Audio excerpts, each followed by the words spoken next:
तो इस वीडियो में हम लोग देखेंगे कैसे हम लोग सबलाइम टेक्स्ट एडिटर इंस्टॉल करते हैं। कैसे हम लोग जी प्लस प्लस जो कंपाइलर है हमारा वो इंस्टॉल करते हैं। ठीक है, तो स्टार्ट करते हैं। सबलाइम टेक्स्ट एडिटर आप इस पर्टिकुलर लिंक पे आके डायरेक्ट डाउनलोड कर सकते हो। वीडियो डिस्क्रिप्शन में इस लिंक को मैं दे दूंगा। ओके, सो यहाँ पे आके डाउनलोड फॉर विंडोज पे क्लिक करना है, डायरेक्ट वो डाउनलोड हो जाएगा। ठीक है, और जो आपका MinGW है उसका भी ये लिंक जो है ये मैं डिस्क्रिप्शन में दे दूंगा। आप डायरेक्ट लिंक पे क्लिक करके यहाँ पे आ सकते हो।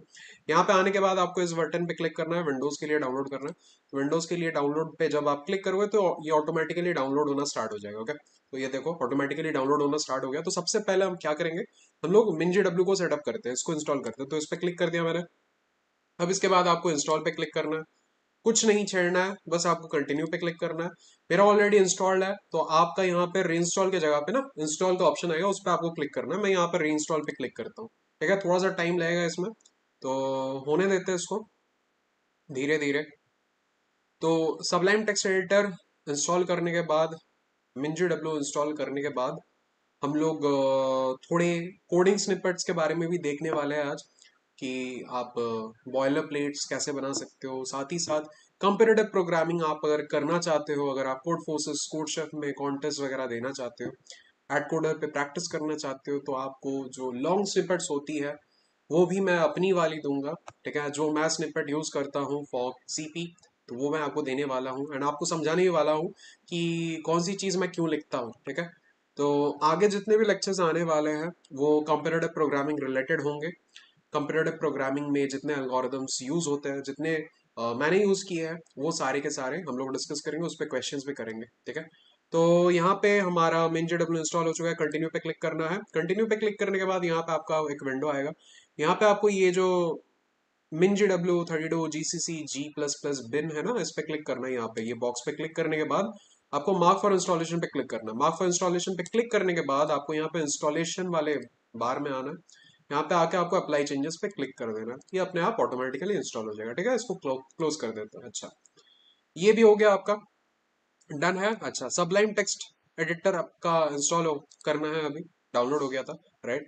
तो यहाँ पे आप यस पे क्लिक करो। यस पे क्लिक करने के बाद आप नेक्स्ट पे क्लिक करो। कोई लोकेशन चेंज करने की जरूरत नहीं है। फिर से नेक्स्ट पे क्लिक करो, फिर इंस्टॉल पे क्लिक करो, ये ऑटोमेटिकली इंस्टॉल हो जाएगा। ओके, तो इंस्टॉल हो गया, फिनिश कर देते हैं। अच्छा, अब आपको क्या करना है, आपको डेस्कटॉप पे आके एक फोल्डर बनाना है।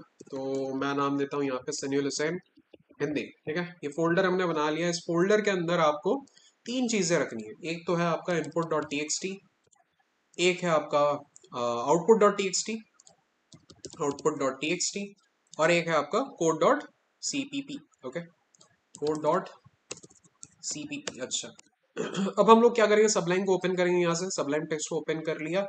अब ये जो व्यू वाला ऑप्शन है यहाँ पे क्लिक करना है आपको। यहाँ पे आके लेआउट पे क्लिक करना है, कॉलम्स 3 कर देना है। अच्छा, इसके बाद आपको क्या करना है, व्यू पे जाना है, ग्रुप्स पे जाना है, मैक्स कॉलम्स 2 कर देना है। अच्छा, इसको थोड़ा सा हम लोग साइड पे लेके आते हैं, छोटा कर देते हैं। अच्छा, इसके बाद क्या करना है, आपको फोल्डर ओपन करना है, वो वाला जहाँ पे हमने 3 फाइल्स बनाए थे। सबसे पहला जो code.cpp है उसको यहाँ पे डाल देना। ठीक है, इस वाले बॉक्स पे, लेफ्ट वाले बॉक्स पे। अच्छा, डाल दिया। इसके बाद इनपुट को यहाँ पे आपको इधर डालना है, राइट वाले ऊपर में। ओके, डाल दिया। अच्छा, इसके बाद आपको फाइनली ये जो आउटपुट है इसको नीचे राइट में डालना है। ठीक है, डाल दिया। तो यहाँ पे हम लोग बेसिकली ये जो लेफ्ट वाला बॉक्स है यहाँ पे कोड लिखेंगे, ये जो इनपुट वाला बॉक्स है यहाँ पे इनपुट डालेंगे, और ये जो आउटपुट वाला बॉक्स है यहाँ पे हमारा आउटपुट शो होगा, रिजल्ट शो होगा बेसिकली। ओके, डन है। तो एक बार एक कोड लिख के देखते हैं। तो hash include bits std c++.h using namespace std int main। कुछ इनपुट लेके देखते हैं from the user, seen in. अच्छा, इसको आउटपुट करा देते हैं, एंडल रिटर्न 0। अच्छा, इनपुट लेते हैं let's say 10 from the user. इसके बाद क्या करना है, आपको दो चीजें और लिखनी है। सिंस आप एक input.txt फाइल और output.txt फाइल मैनुअली बना के यूज कर रहे हो, तो आपको यहाँ पे क्या करना है, basically free open input.txt read standard input, same free open output.txt right standard output. Done है।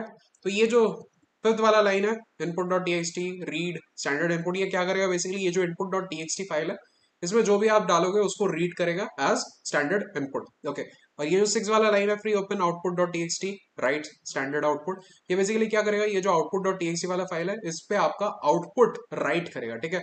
स्टैंडर्ड आउटपुट जो आपका कोड लाएगा वो राइट कर देगा, राइट कर देगा मतलब वहां पे दिखाएगा बेसिकली, ठीक है। तो बेसिकली आउटपुट और इनपुट कन्फिगर हो चुका है। अब क्या करना है, अपने को बिल्ड करना है इसको। तो टूल्स पे जाके यहाँ पे बिल्ड विद पे क्लिक करेंगे, C plus plus single file run करेंगे, ठीक है। तो ये फिनिश हो चुका है, बिल्ड हो चुका है। और यहाँ पे देखो जो 10 इनपुट हमने लिया था वो बेसिकली आउटपुट में भी शो होने लगा। अच्छा, ये चीज तो हो गया। इसके बाद हमें क्या करना है, इसके बाद हमें कोड स्निपेट्स बनाना है। तो कोड स्निपेट्स बेसिकली आपको बनाने के लिए क्या करना पड़ेगा, ये तो पहले मैं कॉपी करता हूँ, ओके। कॉपी करने के बाद यहाँ पे आपको टूल्स पे जाना है, टूल्स पे जाने के बाद यहाँ पे आपको डेवलपर पे जाना है। यहाँ पे आप न्यू स्निपेट पे क्लिक करोगे, न्यू स्निपेट पे क्लिक करने के बाद ये वाला जो है थर्ड वाला जो लाइन है, यहाँ पे आपको वो वाला प्रीवियस जो कोड था वो पेस्ट कर देना, ठीक है। उसको सिलेक्ट करके पेस्ट कर देना, उसको बस रिप्लेस कर देना। और ये जो आपका टैब ट्रिगर है ना, इसको डीकमेंट कर देना। डीकमेंट करके आप जिस भी नाम से इस वाले कोड स्निपेट को कॉल करना चाहते हो, ठीक है, मतलब आप छोटा सा एक सिंगल चीज लिखोगे, उस सिंगल चीज से आपका पूरा ये जो कोड है ये आ जाएगा, ठीक है। मतलब शॉर्टकट लिखोगे तो वो ये कंप्लीट कोड आपका आ जाएगा। तो लेट्स से सीपी कोड, ठीक है। ये बेसिकली हमने नाम दिया है, इसको सेव कर देते हैं, सीपी कोड। और इसका जो एक्सटेंशन होता है वो है बेसिकली सबलाइन स्निपेट। डन है, सेव कर दिया। अच्छा, यहाँ पे आता है, यहाँ पे आके इसको डिलीट करते हैं। यहाँ पे जस्ट हम लोग सीपी कोड लिखेंगे, ठीक है। सीपी कोड लिखने के बाद हम लोग एंटर करेंगे तो वो जो टोटल कोड है वो यहाँ पे आ जाएगा, ठीक है। तो आप छोटा सा स्निपेट यूज कर सकते हो, स्निपेट बना सकते हो। और एक छोटा सा कोड लिख के, जैसे हमने यहाँ पे लिखा सीपी कोड लिख के, हम लोग बड़ा वाला जो कोड है उसको डायरेक्ट यहाँ पे पेस्ट करवा सकते हैं, ओके। तो ये एक चीज है। अच्छा, और क्या क्या है, और होती है बेसिकली आपका एक तो होता है आपका इफ एंड इफ, ठीक है। तो यहां पे अगर मैं लिखता हूं इफ नॉट डिफाइंड, ठीक है, if not defined Harsh cout Harsh is present and if, ठीक है। यहां पे आपको बेसिकली हैश लिखना है, हैश एंड इफ कर देना। अच्छा, और एक चीज यहाँ पे क्या करते हैं, हैश डिफाइन करते हैं, हैश डिफाइन हर्ष। तो बेसिकली ये वाला जो कोड है ना, ये वाला जो कोड है ये क्या कर रहा है, यहाँ पे हमने यहाँ पे क्या किया है, सबसे पहले ऊपर में हैश डिफाइन हर्ष कर दिया, हर्ष को हमने डिफाइन कर दिया। ये वाला जो कोड ब्लॉक है ये क्या बोल रहा है, अगर हर्ष डिफाइंड नहीं है, इफ नॉट डिफाइंड हर्ष, अगर हर्ष डिफाइंड नहीं है, यहाँ पे अगर हर्ष डिफाइंड नहीं है ऊपर में, तो इसको प्रिंट करा दो, हर्ष इज प्रेजेंट को प्रिंट करा दो। तो हर्ष तो यहाँ पे डिफाइंड है ऊपर में, तो ये वाला सेक्शन काम नहीं करेगा। यहाँ पे क्या है, हर्ष अगर नहीं डिफाइंड है तो इसको एग्जीक्यूट कराओ, हर्ष तो डिफाइंड है तो ये एग्जीक्यूट नहीं होगा, राइट। बिल्ड करके देखते हैं एक बार टूल्स से। तो यहाँ पे build with C plus plus single file run, देखो फिनिश हो गया और हर्ष इज प्रेजेंट प्रिंट नहीं हुआ। बट यहाँ पे अगर मैं हर्ष की जगह सनी कर दूं, तो यहाँ पे अब सनी डिफाइंड है, ठीक है, सनी डिफाइंड है, बट हर्ष डिफाइंड नहीं है। तो यहाँ पे जब आएगा हमारा कंपाइलर इफ नॉट डिफाइंड हर्ष, क्या हर्ष डिफाइंड नहीं है, हाँ हर्ष तो डिफाइंड नहीं है, तो ये वाला जो हर्ष इज प्रेजेंट इसको प्रिंट करा दो, ठीक है। तो बेसिकली इसको अब इसको रन करके देखते हैं, इसको बिल्ड करके देखते हैं, build with C plus plus single file run कर। तो यहाँ पे आपका हर्ष इज प्रेजेंट पहले प्रिंट हो जाएगा, फिर 10 जो है आपका इनका वैल्यू वो प्रिंट हो गया, ठीक है। So this is how hash if not defined और हैश डिफाइंड वर्क्स, ठीक है। डन है।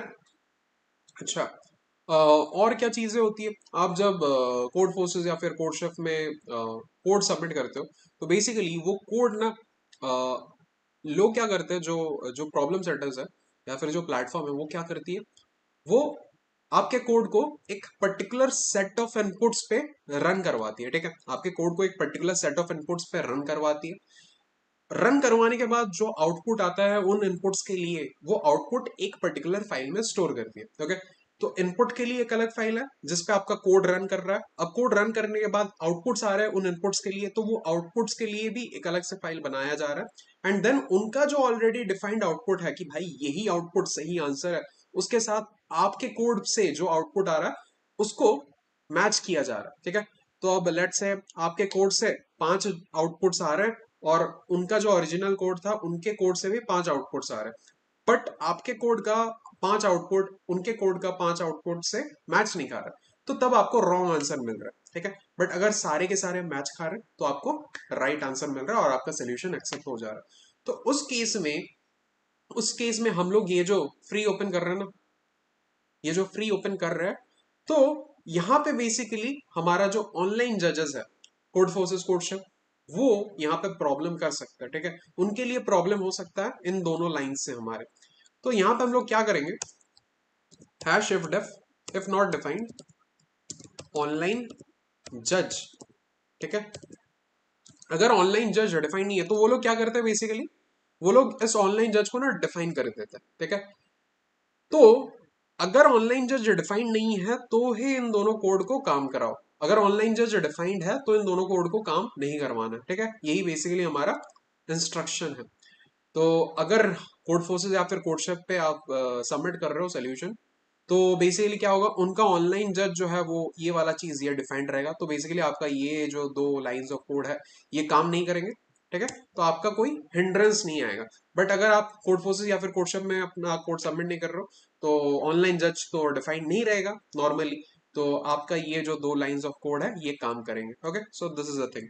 सो हैश एंड डन है ये चीज भी। अच्छा, इसके बाद मैं जो खुद कोड स्निपेट यूज करता हूँ वो मैं आपको दिखाना चाहता हूँ। तो बेसिकली यहाँ पे मैंने गूगल ड्राइव में अपलोड करके रखा है ये जो कोड स्निपेट है, इसको मैं यहाँ से कॉपी पेस्ट कर देता हूँ, आपको भी लिंक मिल जाएगा। सो यहाँ पे मैंने पेस्ट कर दिया। मैं थोड़ी थोड़ी कुछ कुछ चीजें बताने वाला हूँ आपको। जैसे यहाँ पे एक चीज जो है वो मैं दिखाना चाहता हूँ, एक चीज जो है वो मैं दिखाना चाहता हूँ। लेट्स से मैं करता हूँ hash define int long long int, ठीक है। सो इससे मैं क्या कहना चाहता हूँ, इससे मैं ये कहना चाहता हूँ कि ये जो इंट है ना, ये जो इंट है, जब भी मैं अब इंट को यूज करूंगा अपने कोड में, वो एज लॉन्ग लॉन्ग इंट पोर्ट्रे होगा। मतलब अगर मैं यहाँ पे इंट लिख रहा हूं ना, ये जो इंट लिख रहा हूं ना, ये अब ओरिजिनल इंट नहीं है। ओरिजिनल इंट जो होता है वो अब नहीं है, ये इसको अब आप लॉन्ग लॉन्ग इंट की तरह देखोगे, लॉन्ग लॉन्ग इंट की तरह अब आप देखोगे इसको, ठीक है। ये अब ओरिजिनल इंट नहीं है, ये जो इंट था ये अब ओरिजिनल इंट नहीं है, ये इसको आप अब लॉन्ग लॉन्ग इंट की तरह देखोगे। मतलब अभी जो इंट है वो इक्वल है लॉन्ग लॉन्ग इंट के। मतलब जहां जहां इंट रहेगा वो ओरिजिनल इंट अब नहीं रहेगा, वो लॉन्ग लॉन्ग इंट बन जाएगा। तो बेसिकली अगर ये जो इंट है ये भी लॉन्ग लॉन्ग इंट बन गया तो यहाँ पे प्रॉब्लम हो सकती है, बिकॉज हमारा एंट्री पॉइंट जो है प्रोग्राम का वो हट जा रहा है। Because int main is the entry point of our application, तो वो हट जा रहा है। तो यहीं पे इसको काउंटर करने के लिए हम लोग लिखते हैं क्या, इंट 32 टी मेन, ठीक है। तो बेसिकली अब ये जो इंट 32 है, ये जो लॉन्ग लॉन्ग इंट था ये 64 बिट वाला था, अब इसको हमने क्या कर दिया, काउंटर करके उसको 32 बिट कर दिया। This is basically equal to original int, ठीक है। इंट 32 टी अब अगर आप लिखोगे ये आपके ओरिजिनल इंटीजर के साथ सिमिलर है, ओके। तो अब आपका लॉन्ग लॉन्ग इंट यहाँ पे लग नहीं रहा, ओके डन, ये चीज डन है। अच्छा, अब मैं आपको अपना कोड स्निपेट दिखाता हूँ। तो ये मेरा बेसिकली कोड स्निपेट। तो यहाँ पे मैंने क्या किया, लॉन्ग लॉन्ग इंट को अब से मैं एज इंट पुकारूंगा, ठीक है। अगर आपके पास कोई पेयर है, ठीक है, पेयर है, तो पेयर का जो फर्स्ट पार्ट होता है उसको मैं एज एफ पुकारने वाला हूं। पेयर का जो सेकंड पार्ट होता है उसको मैं अब से एज एस पुकारने वाला हूं। पुशबैक, जब भी आप वेक्टर में पुशबैक करते हो तो उसको अब से मैं क्या पुकारने वाला हूँ, पीवी पुकारने वाला हूँ। सेट अगर आपको बनाना है ऑफ इंटीजर्स, ठीक है, सेट ऑफ इंटीजर्स, तो मैं यहाँ पे डायरेक्ट ऐसा ही लिखूंगा तो सेट ऑफ इंटीजर्स बन जाएगा। वेक्टर ऑफ इंटीजर्स अगर बनाना है तो वी आई लिखूंगा तो वेक्टर ऑफ इंटीजर्स बन जाएगा।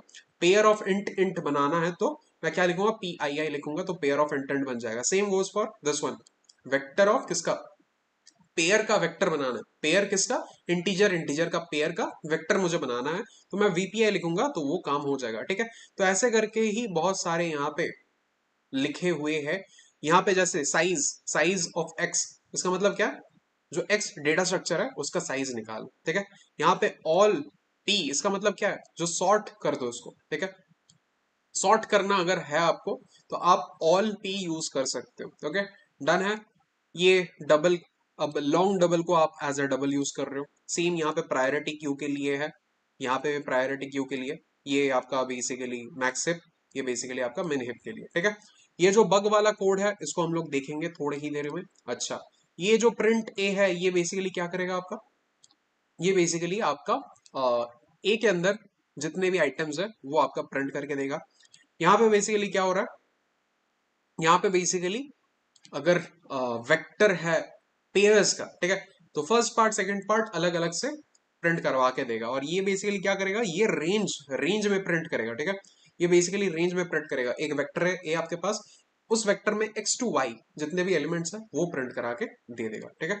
डन है ये चीज। ये तो बेसिकली एक मैथमेटिकल फंक्शन है जो हम लोग कवर करने वाले हैं इन फर्दर लेक्चर्स। अच्छा, इसके नीचे आते हैं थोड़ा सा, इसके नीचे आके यहाँ पे देखोगे iOS base sync with studio cin tie cin cout tie, ठीक है। तो ये बेसिकली क्या करता है, एक एक बार में इनपुट ना लेके सारे इनपुट्स को बल्क अंदर लेता है, ठीक है, सारे इनपुट्स को एक ही बार में अंदर लेता है और उसको प्रोसेस करता है। तो एक एक करके इनपुट लो, फिर उसको प्रोसेस करो, फिर एक इनपुट लो, फिर उसको प्रोसेस करो, ऐसा ना करके सारे इनपुट्स को एक बार में लो, उसको बल्क प्रोसेस करो, उसको एक बार में आउटपुट दे दो। तो इससे क्या होता है, टाइम कम्प्लेक्सिटी हमारे जहां पे बहुत अच्छे खासे रेस्ट्रिक्शंस होते हैं कि थोड़ा बहुत भी टाइम कम्प्लेक्सिटी इधर उधर हो गया तो आपका टीएल ही आ जाएगा। तो उन केसेस में ये वाला जो लाइन है ये हमें सेव करता है रेस्ट्रिक्टेड टाइम कम्प्लेक्सिटी वाले केसेस में, ओके। और ये वाला चीज तो मैंने दिखाई दिया था, ठीक है, वहां पे। ये क्या है बेसिकली, ये है बेसिकली आपका टेस्ट केसेस, राइट। तो आप टेस्ट केसेस को एक भी छोड़ सकते हो, आप टेस्ट केसेस को मल्टीपल भी छोड़ सकते हो। तो आप अगर देख रहे हो क्वेश्चन में मल्टीपल टेस्ट केसेस है, आप यहाँ पे क्या करोगे, उसको डी कमेंट कर दोगे बस।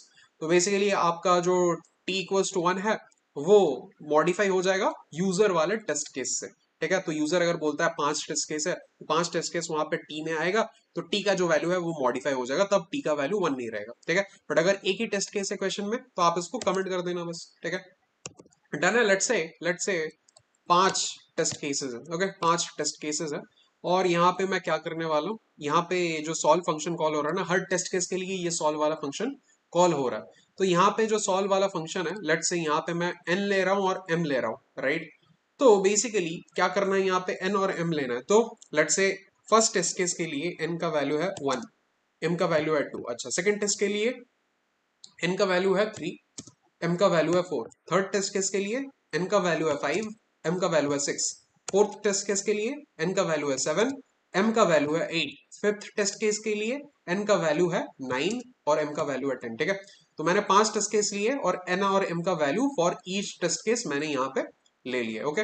डन है। अच्छा, इसके बाद क्या होगा बेसिकली, इसके बाद आप इसको डायरेक्ट प्रिंट भी करा सकते हो, ठीक है, आप इसको डायरेक्ट प्रिंट भी करा सकते हो।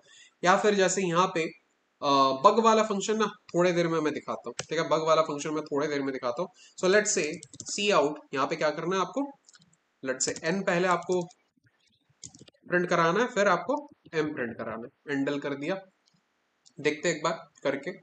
सो यहाँ पे आपको टूल्स में जाना है, यहाँ पे build with C plus plus single file run. तो यहाँ पे बेसिकली आपको 1 2 3 4 5 6 7 8 9 10 ये सारे के सारे प्रिंट हो गए, ओके। डन है। अच्छा, और ये वाला चीज क्या, C R C error run time, ये बेसिकली आपको क्या करेगा, आपके आपका जो कोड का रन टाइम है, टोटल रन टाइम वो आपको ला के देगा, ठीक है। या आपके कोड का जो टोटल रन टाइम है वो आपको ला के देगा। अब जो फाइनल चीज है बग वाली चीज, बग वाली चीज कहाँ गई, ठीक है। ये जो बग वाली चीज है ये क्या करेगा बेसिकली, आपको हर एक पॉइंट पे, ठीक है, आपको हर एक पॉइंट पे किसी चीज का वैल्यू ला के देगा। लेट्स से हमने यहाँ पे एन और एम का वैल्यूज डाल दिया, राइट। तो अब अगर आप अब लिखते हो, लेट्स से अगर आप अब लिखते हो बग एन और एम, ठीक है, बग एन और एम, यहाँ पे मैं इसको बिल्ड करता हूं। तो यहाँ पे जब आप देख रहे हो कि फर्स्ट टाइम आपका जो n है वो 1 के बराबर है, m है जो 2 के बराबर है। सेकंड टाइम n है जो 3 के बराबर है, m है जो 4 के बराबर है। थर्ड टाइम n है जो 5 के बराबर है, m है जो 6 के बराबर है, राइट। तो ये चीज आप देख रहे हो, बग का काम यही है कि हर एक पॉइंट पे आपका जो भी आप वैल्यू पास कर रहे हो, यहाँ पे जो भी वेरिएबल पास कर रहे हो, n और m पास कर रहे हो, तो n और m का वैल्यू ये ला के देगा, ठीक है। आपको लेट से अब ऐसा चाहिए कि हर एक टेस्ट केस के लिए मेरा एन और एम का वैल्यू कितना है, ठीक है। तो वो भी आप कर सकते हो। जैसे यहाँ पे क्या करना है आपको, लेट से आप यहाँ पे टी डाल रहे हो, ठीक है। तो फर्स्ट ऑफ ऑल अगर आपका 5 है यहाँ पे, राइट, 5 से शुरुआत हो रहा है टी का, तो यहाँ पे बेसिकली आप लोग क्या कर सकते हो, अगर 5 से शुरुआत हो रहा है तो 1 2 3 4 5, ओके। सो बेसिकली आप यहाँ पे क्या कर सकते हो, 6 - t कर सकते हो। 6 - t करोगे तो सबसे पहले t कितना है, 5 आएगा। तो फर्स्ट टेस्ट केस, तो 6 - 5 कितना होगा, 1। तो फर्स्ट टेस्ट केस के लिए आपका बेसिकली n माइनस और n कॉमा m कैलकुलेट होने वाला है, या फिर आप ऐसे भी कर सकते हो, डायरेक्ट ऐसे भी कर सकते हो, ऐसे ही करो। यहाँ पे मैं टूल्स पे जाके बिल्ड विथ करता हूँ, C++ सिंगल फाइल रन करवाता हूँ। तो देखो यहाँ पे टेस्ट केस 4 के लिए कितना हो रहा है, n equals to 1, m equals to 2। Test case 3 के लिए n equals to 3, m equals to 4। Test case 2 के लिए n equals to 5, m equals to 6। Test case 1 के लिए n equals to 7, m equals to 8। Test case 0 के लिए n equals to 9, m equals to 10। ठीक है, तो यही बेसिकली आपका बग फंक्शन का फंक्शन है बेसिकली। ठीक है, आपको डिबग करने में हेल्प करता है ये चीज, कि हर एक पॉइंट पे किसी का वैल्यू कितना है। ठीक है, तो आई होप ये चीज आप अच्छे से देख लोगे। ये स्निपेट मैं आपको लिंक शेयर कर दूंगा वीडियो के डिस्क्रिप्शन में, अच्छे से देख लेना, 20 30 मिनट बैठना, समझ आ जाएगा। ठीक है, हर एक चीज, और थोड़ा बहुत प्रैक्टिस करने ना, हाथ बिठा लेना, हो जाएगा। ठीक है, सो अब नेक्स्ट लेक्चर से हम लोग STL करने वाले हैं, STL कंप्लीट करेंगे, उसके बाद हम लोग बिट मैनिपुलेशन पे जंप करने वाले हैं। ठीक है, सो चैनल को डेफिनेटली सब्सक्राइब करके रखना, एंड मिलते हैं नेक्स्ट लेक्चर में। हो सके तो इस वीडियो को लाइक कर देना, एंड कुछ अच्छा सा प्यारा सा कमेंट कर देना। ठीक है, मिलते हैं नेक्स्ट लेक्चर में, तब तक के लिए stay happy, stay healthy, and bye bye.